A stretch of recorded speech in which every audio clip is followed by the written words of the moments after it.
You're watching Drakewing Gaming. Enjoy the video. Hello everyone, Nary here from Drakewing Gaming, and some of you know me on Twitter, The Gaming Dragon. Today I'm coming at you another Let's Play episode of Dawn Chorus, Mikko's Path. Now, I am playing the newest updated public version of Dawn Chorus, which is version 0.16, and this includes new content for Rune and Klaus. Very exciting because we'll be getting to them shortly. Anyway guys, hope you enjoy the video. Just sit back and, I guess, have a cold one, have a hot drink, have some food, and let me entertain you. Here we go. Alright. Just can't get over how colorful and vivid the colors are on this monitor. I'm not even using HDR mode right now. Travis has a new model. Ooh, more detailed. I like that. He's still cute as ever. Travis is adorable. Can't wait to go to his path. Anyway, I'll go do the same on my telescope. You three have fun. Yeah, sure thing. Thank you, Travis. See you later. So, go ahead, Carvine. Oh, yeah, right. I lean in and look into the telescope. In the middle of the image, there's a rust-colored orb with a ring around it. I was expecting it to look like a flat image, but it's very real and three-dimensional.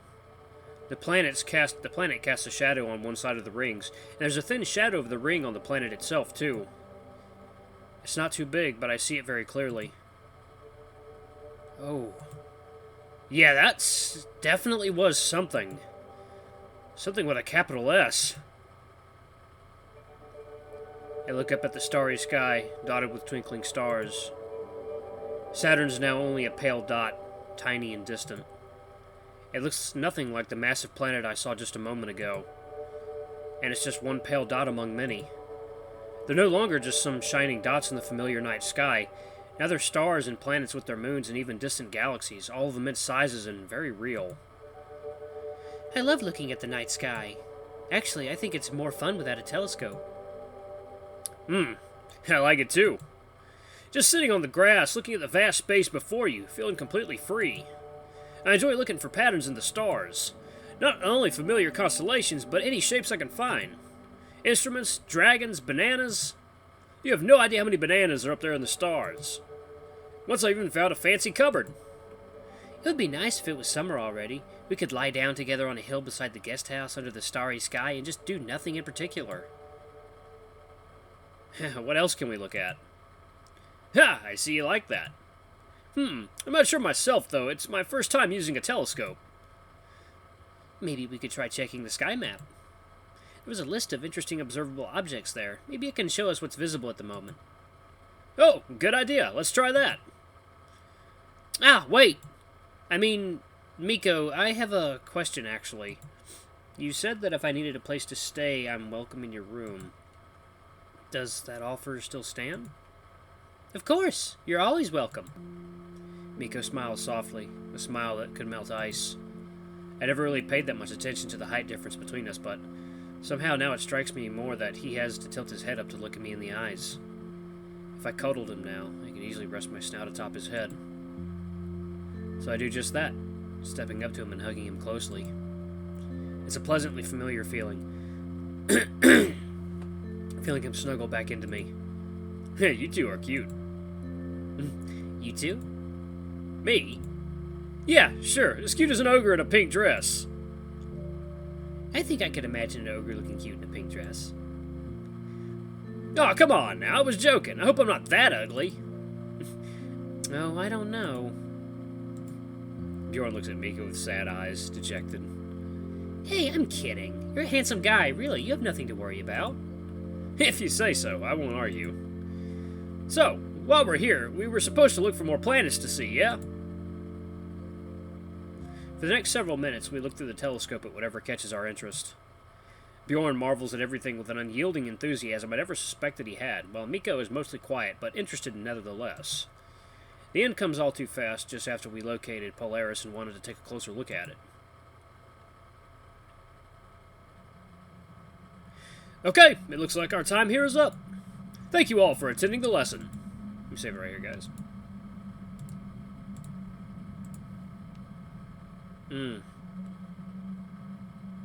Oh my god. Just listen to that sound. Just the sound of the wind blowing. It's for me. I've covered this in previous videos, but that sound in particular, to me, it's haunting in a good way. I don't know why. I don't know why this sound always gets to me, but it does. I don't know. Maybe it's a past life thing. I don't know. Yeah, I'm someone who believes very heavily in reincarnation and past lives and stuff from my own personal experience. So, anyway, guys, that's another lore drop for me. I hope you enjoyed it and maybe even gained a new passion. Supper is already waiting for you in the cafeteria. You're free to take it with you and eat anywhere you like. Have a good night, everyone. I hope we get to use the telescopes again sometime. This was a lot of fun. There wasn't anything about it in the schedule, but maybe. It would be nice. I enjoyed it too. If you would be up to it, I'd like to come out sometimes just to watch the sky without any equipment. Sure, that's a nice idea. That could be fun too. You can count me in. Well, let's go to the cafeteria now, though, before all the food is gone. We're among the last ones to join the small crowd of students heading back to the guest house. It's nice to be back in the warm inside. The warm outside. The jacket. If you're getting warm out there in the cold, you need to get inside very quickly. The jacket helped a lot, but I still prefer warmer temperatures. Some sauna would be nice now, but that'll have to wait until tomorrow. God, it's such a beautiful shot. Props to the guys who ever do the CG renders, and it just looks fantastic. The cafeteria is already crowded when we enter, filling with the buzzing voices of many animals of different species. Most of them are queuing up to grab their supper from the table near the entrance, but some are already sitting around the tables and eating. A lot of students take their plates and leave, though. The queue is moving fast, so after just a short moment, we're able to gather our meal. Paper plates, each with 2 sandwiches and a slice of some cake, are lined up on the table in a few rows. Small bottles of still water are standing on the other side of the table. Are we eating here, or do you want to go somewhere else? I thought about eating outside myself. Maybe even alone, if you don't mind that. Oh, if you want to. But we could keep your company. That's no problem. Don't mind me. I'll be fine. Besides, you two might want some time for yourselves. Anyway, I'll grab my plate and I'm out. See you tomorrow. See ya. Have a good night. Bjorn takes his food with him and waves us goodbye, leaving the cafeteria. How about you? Do you want to eat here? It's loud here. I thought about eating in your room if you don't have anything against it. Not in the slightest. We each take a plate and a bottle and leave the cafeteria. As we walk down the corridor, the bustling of the cafeteria grows weaker, giving way to silence. Even our steps are muffled by the thick carpet. The dim lighting gives the guest house an intimate feel. It's so quiet that I can hear Mikko's breathing, soft and calm. All this feels very familiar, as if I've already been here together with Mikko before, only forgot about it. It feels like the whole world is asleep. Let's not wake it up then. Behind the glazed door to the common space, I see someone sitting in a chair. The person turns in my direction, but we walk past the door before I can make out who that could be. Mikko opens the door and moves to the side to let me in. Let me save right here. Come in. I still can't believe the amount of gear you packed for this trip. You're going to be here for a while, Carvin. Yeah, but you took like half of your room with you. Well, maybe 2/5. But I had some ideas I wanted to test, and I took only what I needed. If we were to hike to the guest house, I'd think twice before packing even half of that, but the bus took us almost to the entrance. Put your things wherever you want, by the way, and make yourself at home. Which bed is yours? Oh, none yet. You can pick whichever.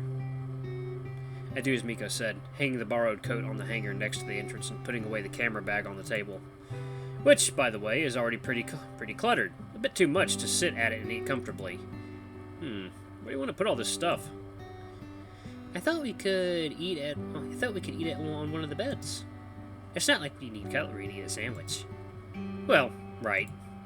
We both sit down on the bed, the soft mattress bending under us so that we lean on each other a bit.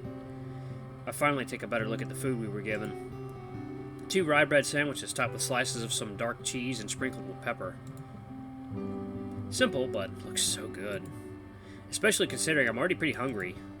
The slice of apple cake is deliciously browned on the edges and smells faintly of cardamom and cinnamon. Yeah, this looks pretty good. Yeah, the food here is quite nice. Looks like I won't be forced to subject you to the horrors of meal replacement drinks. Ugh, don't remind me. I grab the sandwich and bite into it. What does this taste? This definitely isn't cheese.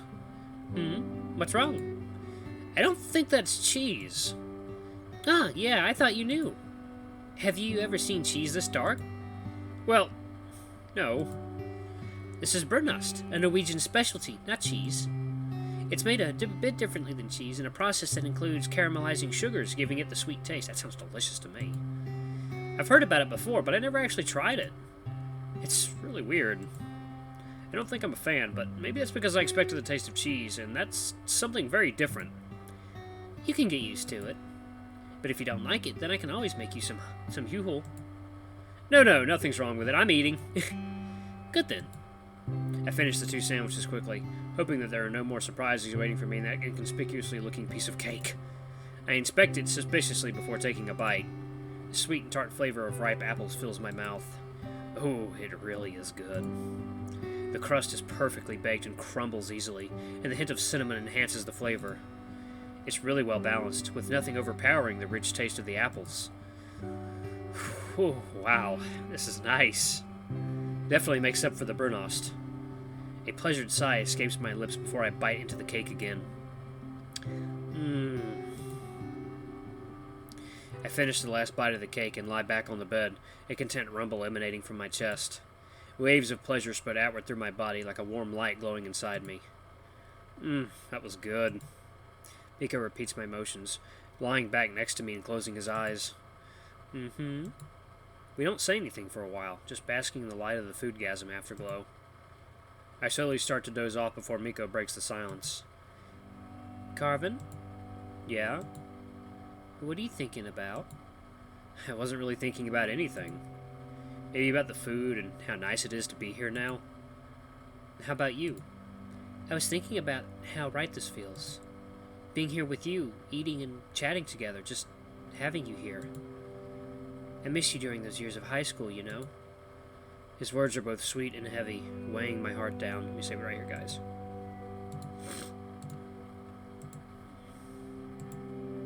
It is true, though it feels right. Having him next to me, I feel like things are as they should be. I had no idea I missed it this much. I had no idea I missed him so much. Everything in its right place. Everything in its right place. It's snowing again. Yeah? Just a bit. Do you want to go out again?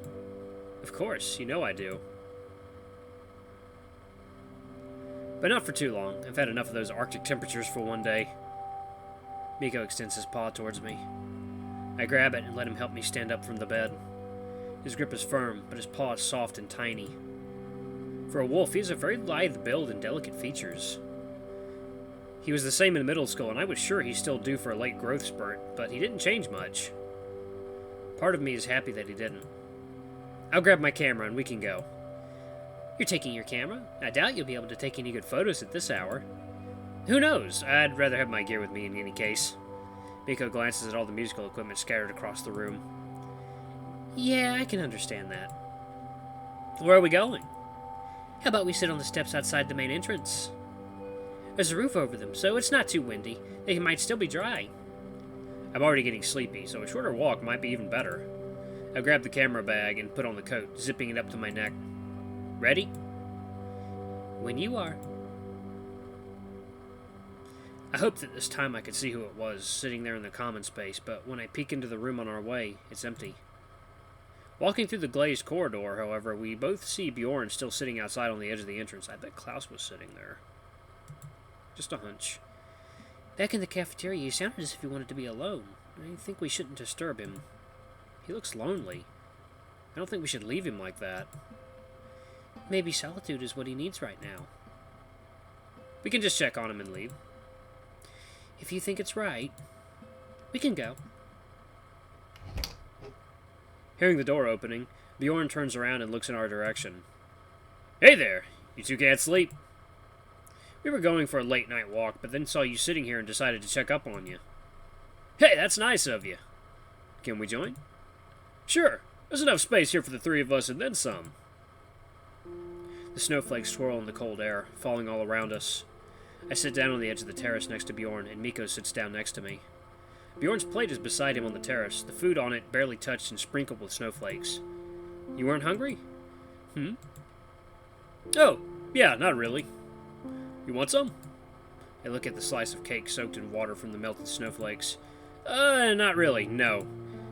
Thanks, though. Silence drags on for a bit, and I search for words to break it, but none come to me. Instead, I lean back on the wooden terrace, looking at the view before us. Snowfall is light enough to not obscure the view yet, and I look over the mountains towering above the trees surrounding the guest house. Man, the sky here is really something. I can't stop looking at it. That's not a view we can see back home, yeah. I'm still hoping to see the northern lights. That would be something. I'd rather have my digital camera with me when that happens, though. Northern lights would be dope, of course, but there's something beautiful in the sky still. There's still something beautiful in the still sky, too. Aurora Borealis happens within Earth's atmosphere, but all those stars and planets are so far away. It's just mind-blowing.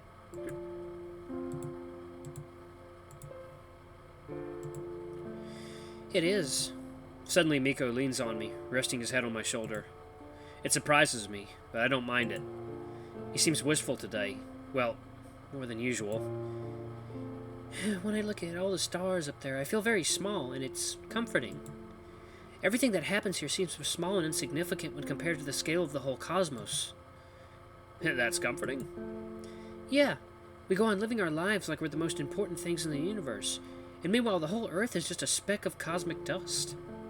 We take ourselves very seriously while we're just a cosmic accident. And what a beautiful one.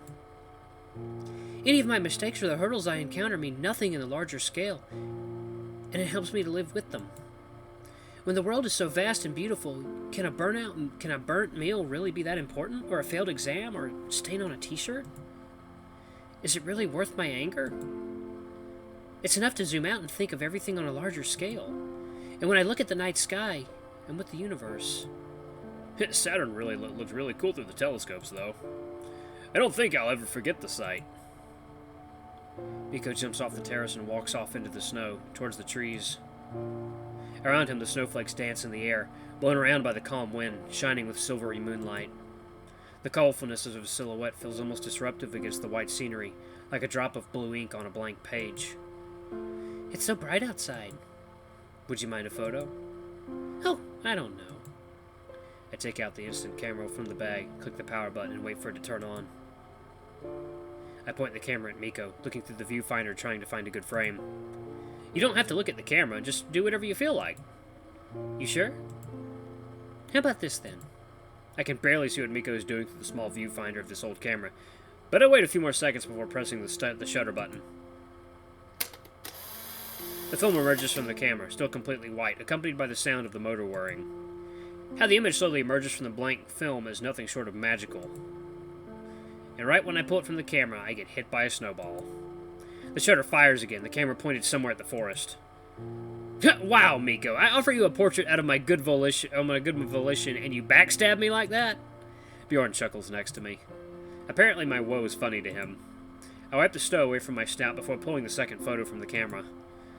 I should put them both away now. Instant photos shouldn't be exposed to light until they're fully developed. I open the bag to hide the photos, and there, at the bottom of the bag, is the key to my room. Oh.